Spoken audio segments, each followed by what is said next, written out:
Olá, seja muito bem-vindo. Mais uma vez é muito bom estar em sua companhia. Nós estamos ao vivo e agora são 11 horas em ponto pelo horário de Brasília. E a partir de agora você confere as notícias do Brasil e do mundo desta quinta-feira. O Exército informou que já identificou os suspeitos de facilitarem o sumiço das 21 metralhadoras do quartel militar em Barueri, na Grande São Paulo. Os militares devem ser responsabilizados e cumprir punições disciplinares em breve. Familiares de militares reclamaram que aquartelados estão, na verdade, detidos. 160 dos 480 retidos continuam sem poder ir para casa. 320 militares foram soltos e 160 continuam no quartel de Barueri. O Exército não deu detalhes dos motivos que levaram à liberação deles. Cerca de 50 já foram ouvidos na investigação que tenta localizar e recuperar 13 metralhadoras calibre 50 e 8 calibre 7,62 que desapareceram do arsenal de guerra de Barueri. Os familiares disseram que os aquartelados estão, na verdade, detidos e não retidos, como afirma o Exército. Mas, oficialmente, o Exército continua negando que algum militar tenha sido detido ou preso. O sumiço foi verificado em 10 de outubro, durante uma vistoria para a contagem das armas. Até o momento, não há registro de que a base tenha sido invadida por criminosos externos. Com isso, uma das hipóteses é o envolvimento de militares no furto do armamento de forma gradativa desde setembro, usando caminhões do próprio Exército para retirar as metralhadoras. A investigação é feita exclusivamente pelo Comando Militar do Sudeste, na capital paulista, e o Departamento de Ciência e Tecnologia, com sede em Brasília. O aquartelamento atinge soldados, cabos, sargentos, tenentes, capitães, majores e até coronéis. Apesar disso, parentes deles acusam o Exército de permitir regalias para os aquartelados de patente mais alta. O governo brasileiro autorizou a entrada de 294 militares dos Estados Unidos no Brasil para um exercício combinado com o Exército. A edição deste ano, marcada para acontecer até o dia 20 de novembro, é a primeira em território amazônico. O exercício combinado de operação e rotação, chamado de CORE, é realizado anualmente no Brasil em parceria com as forças norte-americanas.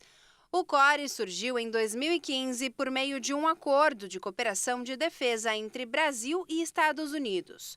No ano passado, os militares brasileiros participaram do exercício conjunto nos Estados Unidos. Neste ano, o CORE 23 será realizado no Pará e no Amapá. Segundo o Comando Militar do Norte, esta será a primeira vez que o exercício combinado com o Exército norte-americano acontece em território amazônico.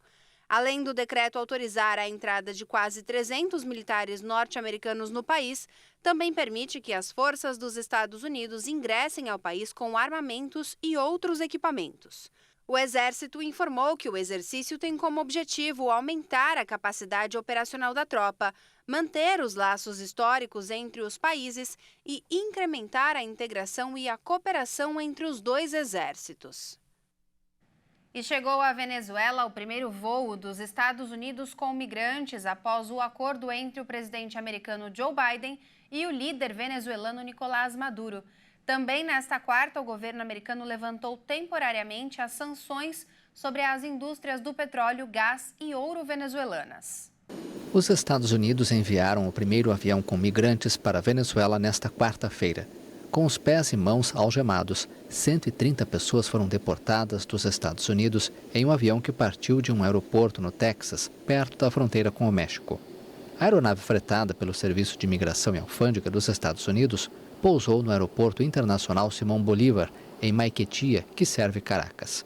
A Casa Branca anunciou no início de outubro um acordo com o governo do presidente venezuelano Nicolás Maduro para a repatriação ordenada, segura e legal de imigrantes que não têm base legal para permanecer nos Estados Unidos. Também nesta quarta, os Estados Unidos levantaram temporariamente as sanções sobre as indústrias do petróleo, gás e ouro venezuelanas.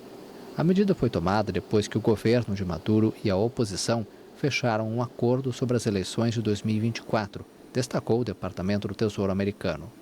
O Escritório de Controle de Ativos Estrangeiros, que responde ao departamento, emitiu uma licença de 6 meses que autoriza temporariamente transações relacionadas ao setor de petróleo e gás na Venezuela, indica o comunicado.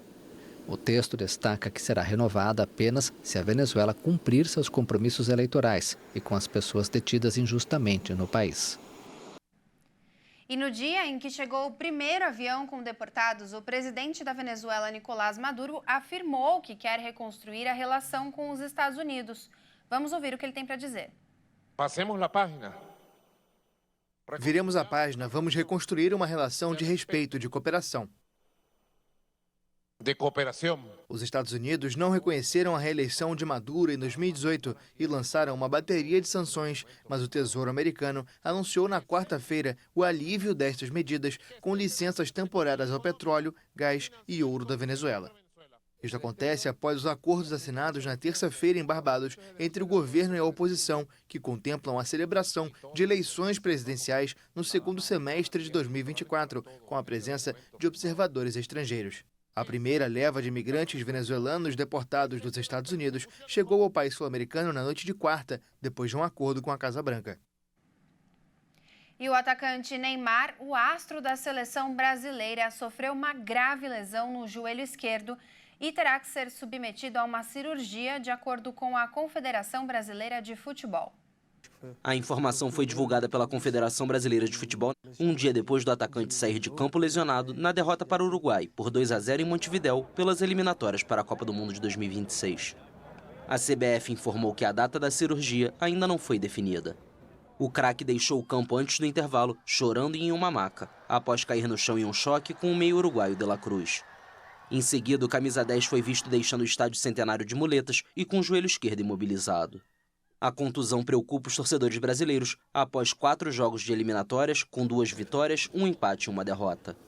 Na próxima rodada, em novembro, a Canarinho enfrenta a Colômbia em Barranquilha e a Argentina de Lionel Messi, atual campeã do mundo, no Maracanã. Lesões de joelho estão entre as mais comuns e graves do futebol. A ruptura do ligamento cruzado anterior que Neymar sofreu é considerada a mais grave delas e pode exigir uma cirurgia que deixa o jogador fora dos gramados por meses. Bom, essa edição fica por aqui. Eu te agradeço pela companhia e faço um convite para que você continue ligado na programação da HIT, porque às 13 horas a Daniela Parisi volta com o balanço das notícias da manhã. Até mais!